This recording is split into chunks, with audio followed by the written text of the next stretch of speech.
சென்னையில் metro rail திட்டத்திற்கு பொதுமக்கள் மத்தியில் நல்ல வரவேற்பு கிடைத்திருக்கும் நிலையில் 2ஆம் கட்ட திட்டப் பணிகள் தொடங்கி நடைபெற்று வருகின்றன.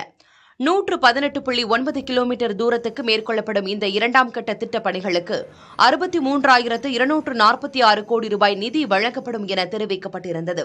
2021-2022 ஆண்டின் பட்ஜெட்டில் சென்னையுடன் சேர்த்து அறிவிக்கப்பட்ட பெங்களூரு மெட்ரோ ரயில் திட்டத்திற்கு 14,788 கோடி ரூபாய் நிதியும், கொச்சி மெட்ரோ ரயில் திட்டப் பணிகளுக்கு 1,957 கோடி ரூபாய் நிதியும், நாக்பூர் மெட்ரோ ரயில் திட்டத்தின் 2ஆம் கட்ட பணிகளுக்கு 5,976 கோடி ரூபாய் நிதியும் வழங்கப்படும் என தெரிவிக்கப்பட்டிருந்தது.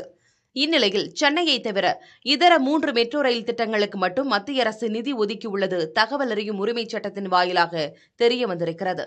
அதன்படி கொச்சி, பெங்களூரு, நாக்பூர் ஆகிய மெட்ரோ ரயில் திட்டங்களுக்கு மொத்தமாக 18,978 கோடி ரூபாய் நிதி ஒதுக்கீடு செய்யப்பட்டுள்ளதும் தெரியவந்துள்ளது.